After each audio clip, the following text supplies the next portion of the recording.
Outlet Liquor is your place to buy a case. Stock up and save when you shop the lowest prices available every day at Outlet Liquor. You never have to wait for a sale. The more you buy, the more you save. Only at Outlet Liquor. What's your outlet?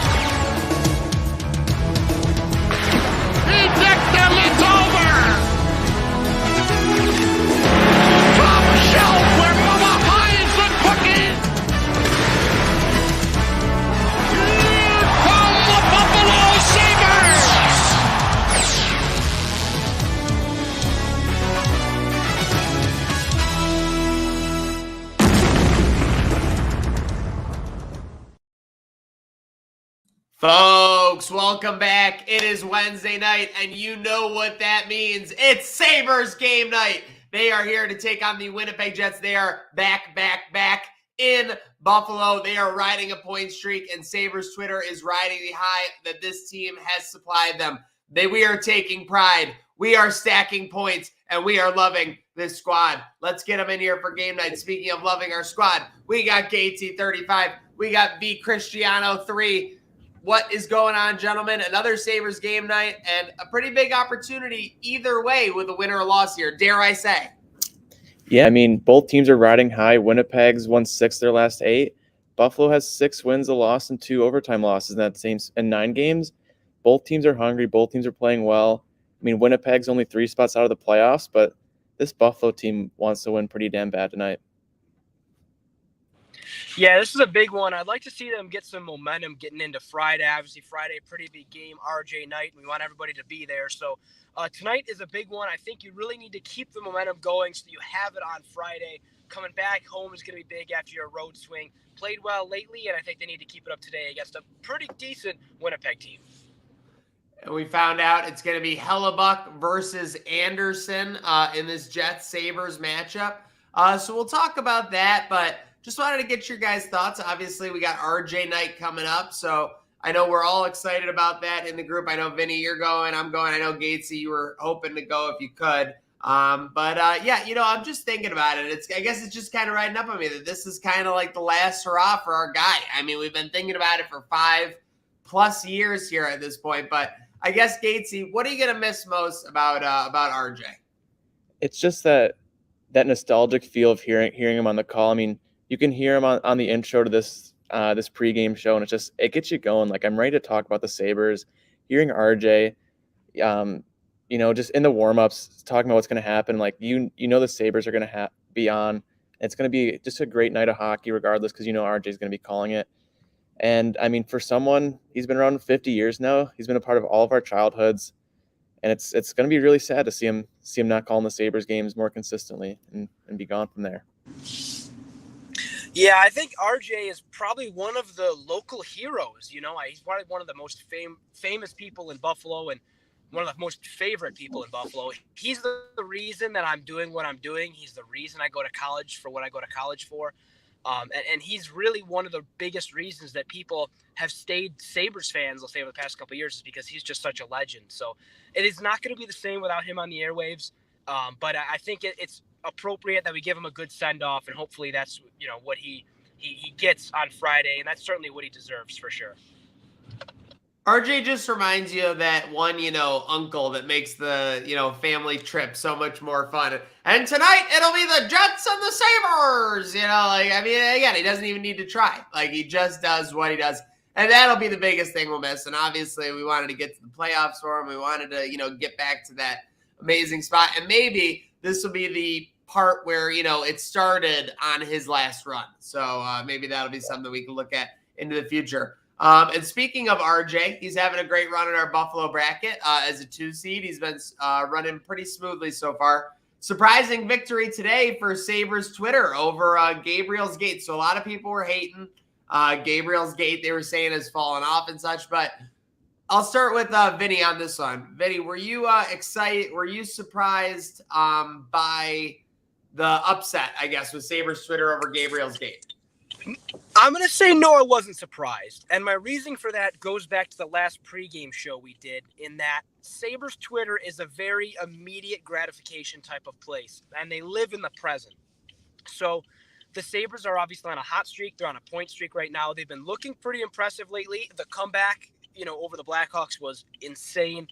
So with that said, people are very high on Sabres Twitter right now. It's just a great environment and a great place for people to be. And I think that reflected in the bracket and the voting today. So I'm not surprised, because the Sabres are hot and Sabres Twitter is hot. But I think if you got them on a bit of a different day, it may have been a different matchup, different outlook. So I'm not surprised because of the way that the Sabres are playing. I think everybody's rallying behind them and everything associated with them right now. No, I agree. If this tournament happens maybe a month or so ago, I don't think we're talking about this little run Sabres Twitter is going on, but it's a pretty good time to be a Sabres fan, to be a part of Sabres Twitter. People are happy.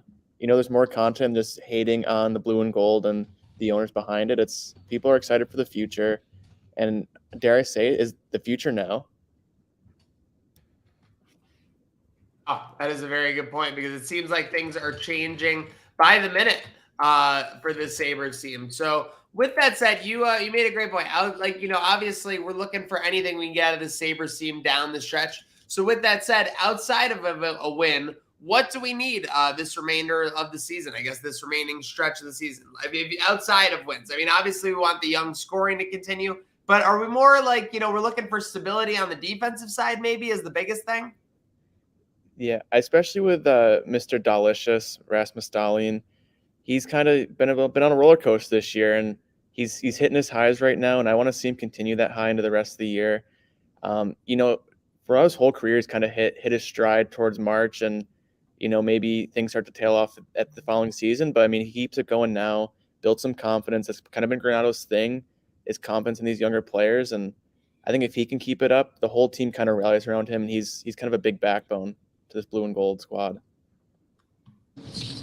Yeah, that's a really good point, and I think it's sort of similar. What I want to see at the end of the season is a continuation of our scoring, in that I want Tage Thompson to get 36 goals or more. Obviously, that hits a pretty significant number. That ties, and then will hopefully beat Jack Eichel's career high. So just sort of an interesting tidbit there that I would like to see tangibly.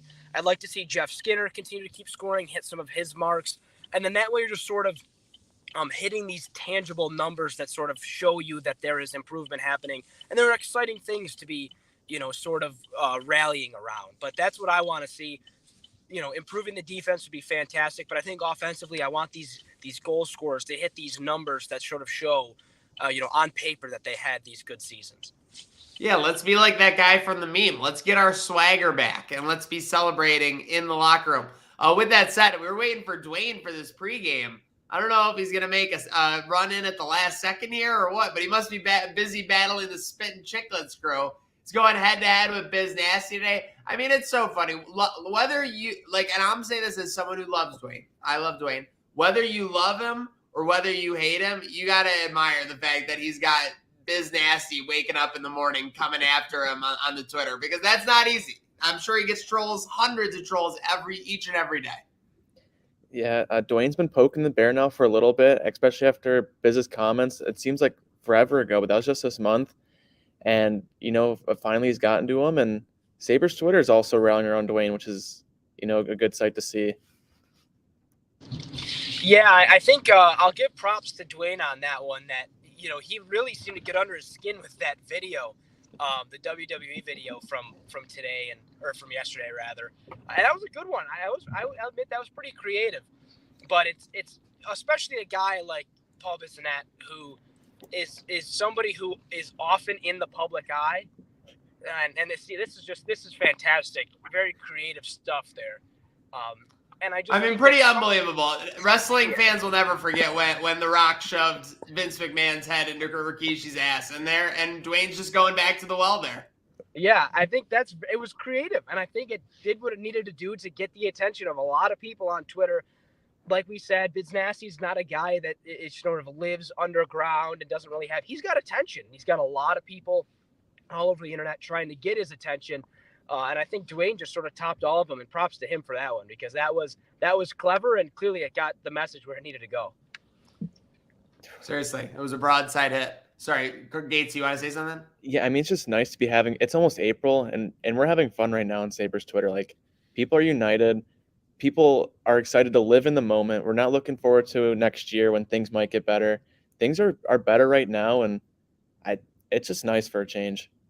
That's a great point. We've always, the last 3 to 4 years, it's always been, can they get better next year? Can they ride this year? We're enjoying it getting better now, which is nice. Whether it's learning how to win, finally getting some consistent goaltending on a night-to-night basis, although that wasn't recent case last night.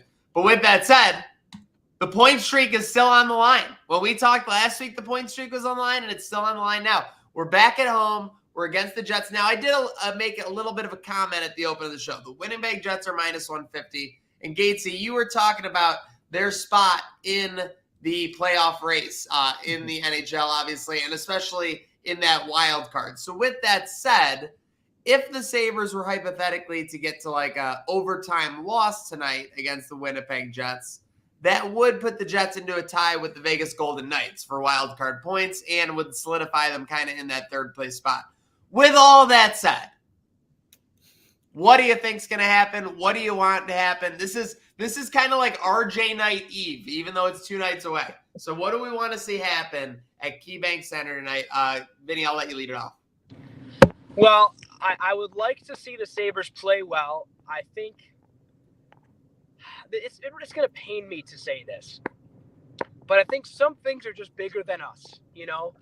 And I think giving the Winnipeg Jets a little bit of help in their playoff push is just bigger than us. And I think the Sabres need to be unselfish tonight, move the puck around, maybe get some guys some goals that haven't scored in a while, you know, but then maybe let Winnipeg pot a couple.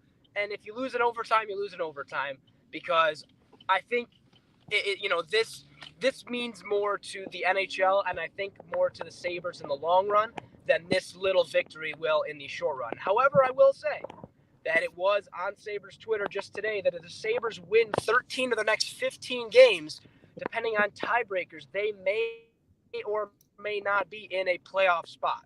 So and the Capitals have to lose out. Oh my God, Vinny's frozen. He's frozen with fear. Don't bring up the P word. Seriously. What do you got, Gatesy? This is probably I think one of the tougher games on this point streak for the Sabres. And I think every prediction I've had the Sabres winning. And that's going to continue tonight. This team is hot. They're going to keep rolling. It's just because of the Winnipeg Jets. They've got some good players. They're not going to march into Buffalo on pre-RJ night and roll the blue and gold. It's going to be a close game. Hopefully another overtime one. It's been fun watching some extra hockey. But I think this team's just going to keep rolling. Anderson's in net. He's going to bounce back, and it's going to be a good game tonight. I agree. I can't get away with what you said. I think this Sabres team feels good. Well, I think they look good. And when they look good, they feel good. When they feel good, they play good. And when they play good, they pay good. I think the Sabres are going to be paying good. I think it's going to be a 3-1 Sabres win tonight. It's going to be incredible. We are going to be rolling into RJ night. People are going to be yelling Mayday from the rafters on Friday. It's going to be a scene unlike any other. Why we got a lot of things coming up unlike any other. Make sure to tune into all our live streams coming up these weekends. Final Four, Masters, a tournament unlike any other. But folks, we are just minutes away from puck drop here. Huge shout out to our panel. We got intern Vinny making the check-in. We got Gatesy Pook, Gatesy35 getting her done. And you got me. I'm okay. But the big thing is, at this brand, Crossing Swords, the pregame show, you know it is all about one thing. Let's go, Buffalo! Let's go, Buffalo.